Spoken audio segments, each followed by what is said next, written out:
Hello guys, कैसे हैं आप। उम्मीद करते हैं कि आप सब खैरियत से होंगे और हमारी दुआ है कि हमेशा खुश रहें, हंसते और मुस्कुराते रहें। मेरा नाम है मोहम्मद सलीम। मेरा नाम है मसली। मैं गुलाम सर। और मैं उज़फ़र और इकबाल। आज हम जिस वीडियो पर रिएक्शन देने जा रहे हैं, इस वीडियो का टाइटल है PM Modi one more destroy Maldives. तो वीडियो भाई काफ़ी इंटरेस्टिंग है। अगर वीडियो पसंद आए तो वीडियो को लाइक, चैनल को सब्सक्राइब ज़रूर कीजिएगा। तो चलो वीडियो करते हैं भाई स्टार्ट। बॉयकॉट मालदीव्स ट्विटर पर ट्रेंड हो रहा है। मालदीव्स के इलेक्टेड लीडर्स, मिनिस्टर्स इंडिया के अगेंस्ट ऐसे ट्वीट कर रहे हैं कि खुले में टॉयलेट करना हमारा नेशनल कल्चर है और ये कल्चर हम वेस्ट में भी ले जा रहे हैं। भारत मालदीव जितना सुंदर कभी हो ही नहीं सकता। लेकिन क्या ये सच है?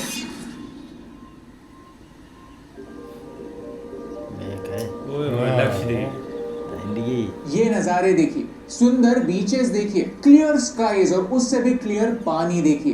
फर्स्ट टाइम देखने पर लगेगा कि ये थाईलैंड है, मॉरिशस है या मालदीव्स, लेकिन सच तो ये है कि ये हमारा भारत, ये है लक्षद्वीप, भारत का बेस्ट केप्ट सीक्रेट। कुछ ही दिनों पहले लक्षद्वीप से हमारे प्रधानमंत्री जी के फोटोज वायरल हो गए, जहां उन्होंने लक्षद्वीप के क्लियर वाटर्स में स्नॉर्कलिंग की। और तो और लक्षद्वीप के डेवलपमेंट के लिए 1156 करोड़ रुपए की इन्वेस्टमेंट भी अनाउंस हुई। ये बात मालदीव्स की सरकार को चुभ रही है और वो कुछ ऐसे कमेंट्स कर रहे हैं। लेट मी रिमाइंड यू, ये ट्रोल्स नहीं है, ये एक्चुअल मिनिस्टर्स हैं, ऑफिशियल्स हैं। उन्हें भारत के डेवलपमेंट से प्रॉब्लम क्या है? सच तो यह है कि ये पोस्ट सिर्फ एक इंस्टाग्राम पोस्ट नहीं थी, ये एक जियोपॉलिटिकल मास्टर स्ट्रोक था, भारत के सॉफ्ट पावर और हार्ड पावर का एक रिमाइंडर। क्योंकि लक्षद्वीप भारत के लिए इंपॉर्टेंट है और भारत के पास लक्षद्वीप होना मालदीव्स और चाइना जैसे देशों के लिए एक डेंजर है। देखते हैं कि भारत एक तीर से दो निशाने कैसे लगा रहा है। इंटरनेट काफी नेगेटिव होता जा रहा है क्योंकि आपके जैसे अच्छे लोग पॉजिटिव कंटेंट देखते तो हैं लेकिन चैनल को सब्सक्राइब नहीं करते। हमने हमारे लेटेस्ट नंबर्स देखे तो पता चला वीडियोस देखने वाले 60% लोगों ने चैनल को सब्सक्राइब नहीं किया हुआ। प्लीज, अगर आपको हमारा भारत को बेहतर बनाने का ये माइंडसेट अच्छा लगता है तो चैनल को सब्सक्राइब करना ना भूलिए। हाँ, आई प्रॉमिस यू, ये आपके लिए तो फ्री है लेकिन इससे हमारी बहुत हेल्प होती है। Chapter 1, Maldives versus India. Maldives में हाल ही में इलेक्शंस हुए और ये है उनके नए प्रेसिडेंट मोहम्मद मुइज़ू। इन्होंने एक एंटी इंडिया स्टांस लिया है। एंटी इंडिया मतलब क्या है? प्रेसिडेंट बनने के बाद उन्होंने एक अनाउंसमेंट भी की, I will ensure that this country has no foreign military presence on its soil. In fact, उन्होंने इसी वादे के दम पर इलेक्शन जीता। उन्होंने अपने कैंपेन को इंडिया आउट ये नाम दिया था। इनके पहले जो प्रेसिडेंट थे वो भारत के अच्छे दोस्त थे। वो रियलिटी जानते थे कि मालदीव्स एशिया का बहुत छोटा देश, मालदीव्स के सबसे नजदीक भारत ही है जो जरूरत के समय उनकी मदद कर सकता है और भारत ने वैसा किया भी है। ऑपरेशन पानी के थ्रू हमने 2014 में उन्हें मुफ्त में पानी प्रोवाइड किया था। ये करने वाले हम सबसे पहले देश थे। हमने उन्हें कोविड के समय वैक्सीन्स भी दी थी और वो भी किसी रिटर्न की अपेक्षा न करते थे। तो प्रॉब्लम क्या है? आज के समय हमारे कुछ मिलिट्री पर्सनल मालदीव्स में है। कितने पता है? एक वाइल्ड गैस लीजिए। द आंसर इज जस्ट 75,000 नहीं, 7500 भी नहीं, जस्ट 75। और ये जवान यहाँ पर क्यों है? 2009 में भारत ने मालदीव्स को कुछ हेलीकॉप्टर्स गिफ्ट किए थे और उसके बाद कुछ एयरक्राफ्ट्स भी दिए थे। इस मिलिट्री इक्विपमेंट को मेंटेन करने के लिए हमारे मिलिट्री पर्सनल वहां पर हैं। प्लस उनके बॉर्डर सुरक्षित रखने के लिए हमने उनके लिए एक रेडार भी बनाया था। वो रेडार हमने बनाया था, इसीलिए वो रेडार यूज करने की अगले 30 इयर्स के लिए परमिशन हमें मिली थी। And that's why the military people are there. अब एक लॉजिकल क्वेश्चन बनता है, क्या इन 75 जवानों के साथ भारत 500,000 पॉपुलेशन की मालदीव्स पर कंट्रोल करना चाहता है? घंटा। इन जवानों से मालदीव्स को क्या खतरा है हमारी समझ के परे।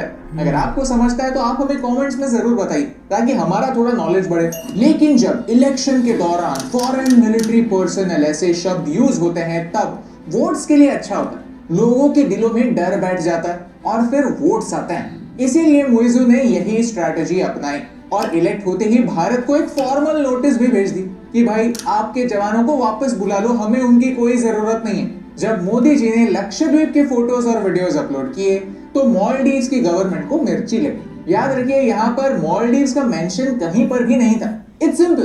क्या भारत का प्राइम मिनिस्टर भारत की किसी लोकेशन पर जाकर भारत के लोगों को यहाँ विजिट करने के लिए नहीं कह सकता? इसमें मालदीव्स को बुरा मानने की कोई जरूरत नहीं थी, लेकिन फिर भी उन्होंने ऐसे ट्वीट्स करना स्टार्ट किया और फिर हमारे लोगों ने भी बॉयकॉट मालदीव्स कहना स्टार्ट किया। ऑफ कोर्स ये आगे जाकर कितना फॉलो होगा ये तो हमें पता नहीं, लेकिन इससे आप आज का इंडियंस का सेंटिमेंट समझ सकते हैं। मालदीव्स इतना इंपॉर्टेंट क्यों, चलिए मैप देखकर समझते हैं। इंडियन ओशन वर्ल्ड ट्रेड में काफी इंपॉर्टेंट भूमिका निभाता है। कई सारे इंपॉर्टेंट सी रूट्स यहाँ से होकर गुजरते हैं। भारत नेबरहुड फर्स्ट पॉलिसी अपनाता है। हमारी नेवी अरेबियन सी और इंडियन ओशन में पायरेट्स से लड़ती है। कुछ ही दिनों पहले आपने ये रेस्क्यू वीडियोस तो देखे ही होंगे, लेकिन भारत का ये बढ़ता हुआ प्रेजेंस चाइना के डोमिनेंस के मास्टर प्लान के लिए एक थ्रेट है, क्योंकि अब चाइना इकलौता एशियन जायंट नहीं है। ऑफ कोर्स हम टेक्नोलॉजी वाइज आज चाइना को टक्कर नहीं दे सकते, लेकिन चाइना हमें ग्रो होने से पहले ही रोकना चाहता है। इलेक्ट होने के बाद यूजुअली मालदीव्स के प्रेसिडेंट पहले भारत आता है, मानो कि ये ऐसे एक ट्रेडिशन जैसा बन गया।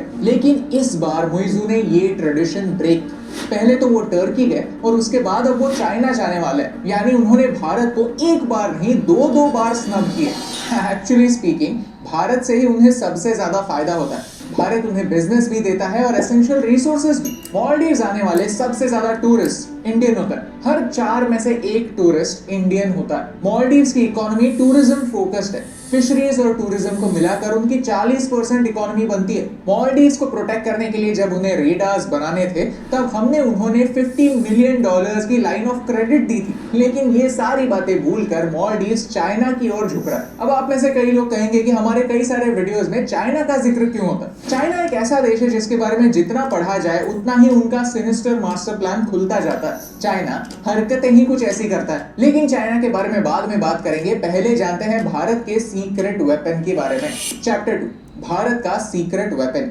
मालदीव्स की बात बहुत हो गई, अब भारत वापस आता है। लक्षद्वीप भारत के 8 यूनियन टेरिटरीज में से एक है। केरला से बस 360 किलोमीटर दूर 36 आइलैंड का ये एक स्वर्ग है, जिसमें से सिर्फ 10 आइलैंड्स पर लोग रहते हैं। ये सारे आइलैंड्स काफी छोटे छोटे हैं। इनमें से सबसे बड़ा आइलैंड है ये एंड्रोट आइलैंड, जो सिर्फ 4.66 किलोमीटर लंबा है और 1.43 किलोमीटर चौड़ा।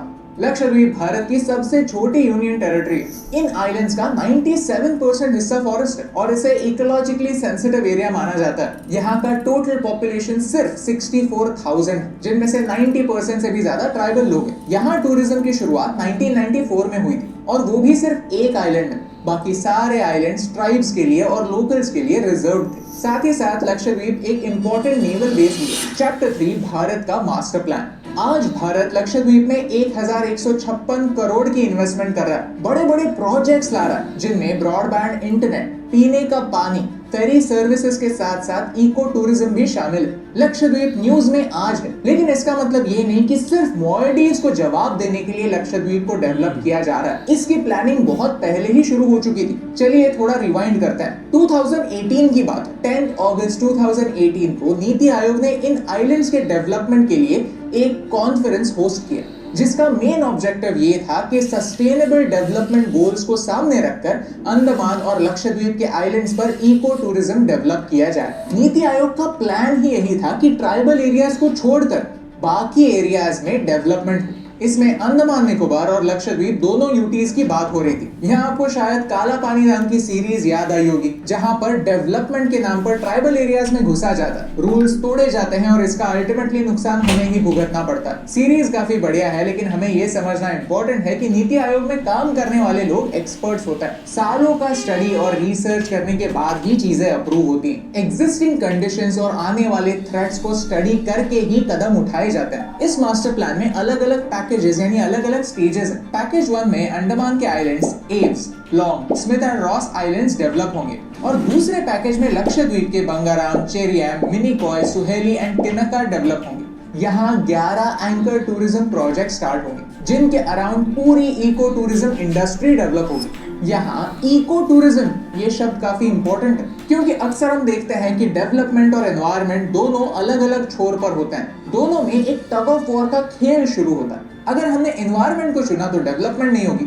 और अगर डेवलपमेंट को चुना तो एनवायरमेंटल डैमेज होगा। लेकिन इस बारे में एक डिटेल्ड रिपोर्ट 2019 में ही पब्लिश हो चुकी थी। आने वाले समय में सरकार का प्लान ये है कि 100 ऐसे आइलैंड्स भारत में ही डेवलप करने हैं जो टूरिज्म डेस्टिनेशंस बन सकें। आगे जाकर 2021 में 370 फ्लोटिंग विलास का टेंडर निकला, जिसकी टोटल वैल्यू थी 800 crore. Let me remind you कि मालदीव्स में आने वाले 1/4 टूरिस्ट इंडियंस हैं, 23%। सोचिए, अगर इनमें से सारे टूरिस्ट को एक सस्ता और बेहतर अल्टरनेटिव भारत में ही मिल जाए तो मालदीव्स का दुकान बंद हो जाएगा। चैप्टर 4, चाइना का मालदीव्स पर control. Let me remind you कि ये पूरा वीडियो जो है सिर्फ टूरिज्म के बारे में नहीं है। मालदीव्स एक छोटा देश होने के बावजूद भारत को चुनौती दे रहा है। ये बातें किसी बड़े सपोर्ट के बिना इम्पॉसिबल है। 2008 में ही चाइना ने मालदीव्स का स्ट्रेटेजिक इंपॉर्टेंस जान लिया था। मालदीव्स का सबसे बड़ा एडवांटेज है उसका जियोग्राफिक लोकेशन। ये मैप देखिए, चाइना के पास सब है लेकिन एक चीज नहीं है और वो है तेल। चाइना सऊदी और दूसरे अरब देशों से तेल इंपोर्ट करता है। ये सारा माल जो है वो इसी रूट से आता है। कल जाकर अगर भारत और चाइना के रिलेशंस और खराब होते हैं और मालदीव्स का सपोर्ट भारत को होता है तो ये चाइना के ट्रेड के लिए बैड न्यूज होगी,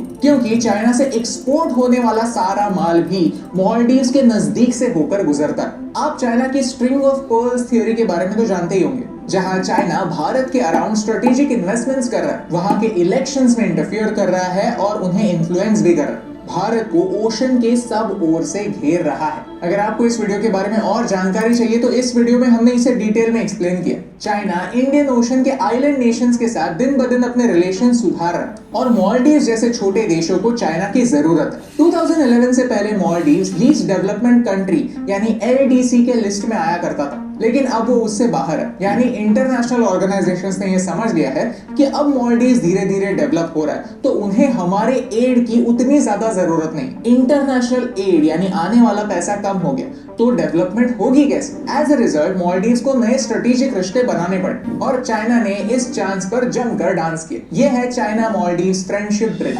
ये 2018 में पब्लिक के लिए खुला। इसकी टोटल कॉस्ट $200 मिलियन है और ये सारा पैसा चाइना से लोन के तौर पर लिया हुआ है। वैसे ही चाइना ने मालदीव्स के साथ 2017 में कई फ्री ट्रेड एग्रीमेंट्स भी किए। ओके, मालदीव्स एक छोटा देश है, उनका टोटल GDP बस $5 बिलियन है और उनका सिर्फ चाइना के साथ जो डेट है वो उनके GDP के 1/5 ऑलरेडी हो चुका है। यानी मालदीव्स जल्द ही चाइना के एक डेट ट्रैप में अटकने वाला। ओके, तो कंक्लूजन क्या है? एक, चाइना अपनी स्ट्रिंग ऑफ पर्ल्स थ्योरी को और मजबूत कर रहा है। 2, मालदीव्स को डेवलपमेंट के लिए जिन पैसों की जरूरत है चाइना वो उन्हें भर भर कर दे रहा है। 3, मालदीव्स में एंटी इंडिया सेंटिमेंट्स को बढ़ाकर वोट्स जीते जा रहे हैं। यानी मालदीव्स के लोग भी आज एंटी इंडिया सेंटिमेंट को सपोर्ट करते हैं और इसीलिए लक्षद्वीप डेवलप करना भारत के लिए इंपॉर्टेंट है। Not to blackmail Maldives but to develop our own Maldives, ताकि हमारी सिक्योरिटी मालदीव्स के पॉलिटिक्स पर निर्भर ना रहे।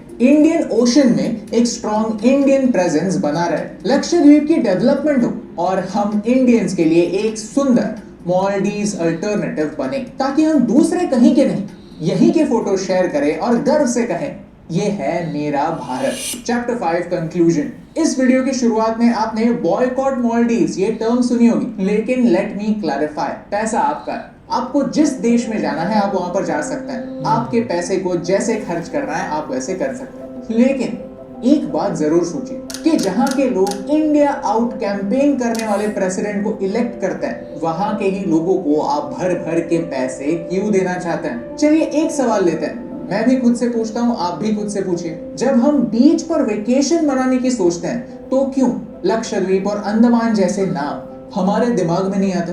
क्यों हम हमेशा थाईलैंड, मालदीव्स, मॉरिशस के बारे में ही सोचते हैं? यस, पासपोर्ट पर जब अलग अलग देशों का स्टैंप लगता है तो काफी अच्छा लगता है। इंस्टाग्राम पर फोटोज पोस्ट करना फैशनेबल लगता है, इनफैक्ट फैशनेबल है। हम भी कोई संत महात्मा नहीं है, फॉरेन ट्रिप्स किसे पसंद नहीं। लेकिन प्रॉब्लम यह है कि हमारे बगल में जो है उसकी हमें वैल्यू नहीं है। जो सुंदर है और सस्ता भी, स्वच्छ है और अच्छा भी, उसी को हम इग्नोर कर देते हैं और फिर सोचते हैं अरे फॉरेनर्स भारत क्यों नहीं आते? अगर हम ही हमारे देश की ब्यूटी को देखकर अनदेखा करेंगे तो बाहर के लोग इसे कैसे देख पाएंगे? सच तो यही, कुछ लोग परदेश जाते हैं और कुछ लोग घर को ही परदेश बनाते हैं। पेट्रियटिज्म, इसका मतलब क्या होता है मुझे पता नहीं, लेकिन मेरे लिए पेट्रियटिज्म सिंपल, देश को खुद का घर मानो, जैसे अपने घर को। हाँ जी गाइस, तो वीडियो भी काफ़ी इंटरेस्टिंग थी आज। सर ने भाई जो भी वीडियो बनाते हैं ना, उसमें कोई ना कोई चीज़ एक नई खुलकर सामने आ जाती है। अब चाइना की बात करें तो यकीन करें, या तो मालदीव के लोग अनपढ़ हैं या उनको एक दुनियादारी से पता नहीं। अब देखो ना, एक चाइना का अब यही स्टैंड रहा है कि उन्होंने एक पहले कर्जा देना और फिर उन्होंने भाई लूटना स्टार्ट कर देना है। अब सबसे बड़ी जो मिसाल है ना, वो पाकिस्तान की उनको दी जाए कि पाकिस्तान के साथ उन्होंने क्या हशर नशर कर दिया। एक लोग इधर भाई खाना भी खाते हैं, तो अगर चाइना बोल दे कि खाना नहीं खाना, इन्होंने नहीं खाना भाई। इधर तो ये है, अगर वो आप चाइना ने ये हालात पाकिस्तान के किया हुआ है कि हमारी जो अगर हमें 100% मुनाफा होता तो उसमें जो 95% वो चाइना को जाता है, सिर्फ 5% जो है वो पाकिस्तान में रह जाता है। तो उन्होंने इतना कर, हाँ बिल्कुल बिल्कुल, उन्होंने तो सब कुछ जो हम इधर हमारी जो लेबर जो कमाती है या जो भी वो करती है, वो सब जो उससे फ़ायदा मिलता है, जो भी प्रोजेक्ट होता है वो तो चाइना ले जाता है, उसने कर्जे का सूद लेना होता है हमसे। नहीं बिल्कुल ऐसे ही है, लेकिन यार आप देखो ना कि एक दूर दूर तक जो है ना वो मालदीव का जो है ना वो अगेन शुरू करें, तो मोदी जी ने तो जिक्र ही नहीं किया। भाई अपने मुल्क के अंदर गए, मुल्क के अंदर यार क्या पता नहीं मसला क्या हो गया। वो उस वक्त अनाउंस करते हैं प्रोजेक्ट की जब सारी जो है ना वो एक ग्राउंड के ऊपर एक प्लानिंग कंप्लीट हो जाती है। उन्होंने ऑलरेडी इस चीज के ऊपर प्लानिंग की है, क्योंकि ये एक ऐसा इलाका था या एक ऐसा एरिया था जहाँ पे लोगों को पता तो जरूर था, लेकिन लोग उस हद तक वहां पे विजिट नहीं करते थे जहाँ तक उसकी जरूरत होती थी। तो उन्होंने क्या किया, उन्होंने वो पिक्चरें भी वैसी जो है ना वो वहाँ पे शूट करवाई, या लोग वहाँ पे कैमरामैन ने की जहाँ पे लोगों को लगे कि भाई ये देखो यहाँ पे भी बहुत कुछ है, खूबसूरत है, हम आगे क्यों जा रहे हैं टूरिज्म। तो ये चीज उनको, लेकिन ये कि उनको पता नहीं क्या हुआ है या क्या नहीं यार, उनको तकलीफ तो यही हुई है ना कि हमारा जो टूरिज्म से कमाई हो रही है वो कम हो जाएगी इस तरह। तो भाई ये बात तो बिल्कुल, अगर आपके मुल्क में इस तरह की कुछ जगह हैं अच्छा देखो ना, मसला कहाँ से स्टार्ट हुआ है कि पीएम मोदी भाई लक्षद्वीप पर गए थे, उधर एक मतलब कि इंडिया के हिस्सा है, तो वहां पर उन्होंने तस्वीरें वगैरह ली अपना भाई, उन्होंने डुबकियां वगैरह लगाई और वो वापस आ गए। लेकिन ना उन्होंने जिक्र भी नहीं किया मालदीव का, कोई दूर ना उनका बनता है जिक्र करना, ना वो चाहते थे, दूर दूर तक कोई लेना देना नहीं है। लेकिन उधर से बातें स्टार्ट होगी कि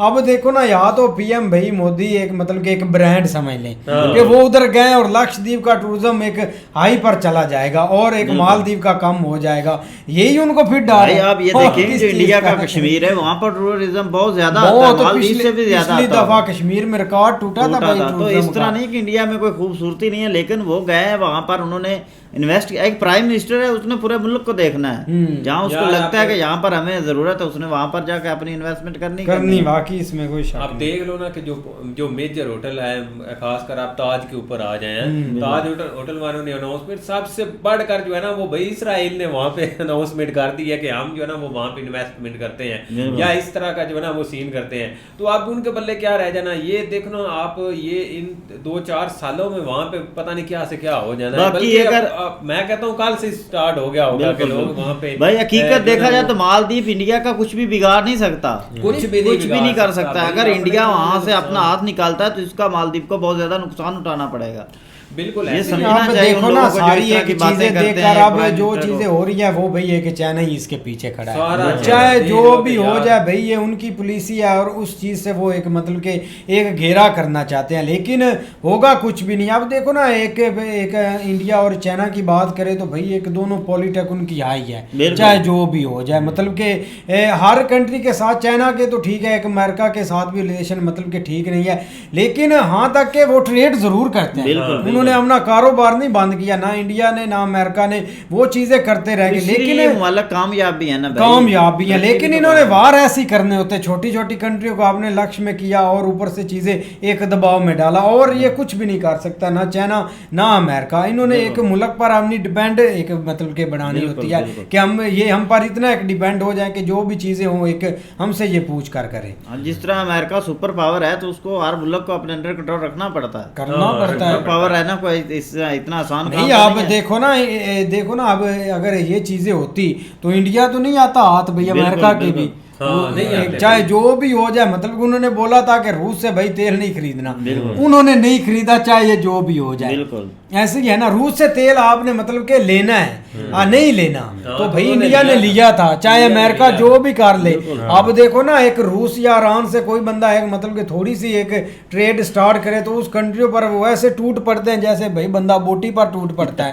अमेरिका की कामयाबी यही, जब मोदी उधर गए तो उन्होंने कहा भी हमने आपके साथ अगर कारोबार करना है, ट्रेड करनी, वो भी बराबरी की करनी है हमने। ये नहीं कि आपकी रेशियो ज्यादा होगी और हमारी रेशियो कम, अगर बराबरी का आपने कोई वायदा करना तो करें, वरना आप अपने घर में अपने घर। तो इस वक्त जो इंडिया है वो तो जरूरत बना हुआ है हर मुल्क की, अमेरिका जैसे मुल्क की तो वो जरूरत बना हुआ है। इंडिया वीडियो भाई एक आप कुछ बोलना चाहते? यही मोदी की कामयाबी है। काफी स्ट्रॉन्ग भाई पुलिस है, पीछे बहुत बड़े बड़े हाथ हैं। लेकिन उम्मीद करते हैं कि आपको वीडियो पसंद आई। अगर पसंद आए वीडियो को लाइक, चैनल को सब्सक्राइब जरूर कीजिएगा। तब तक के लिए गुड बाय, टेक केयर।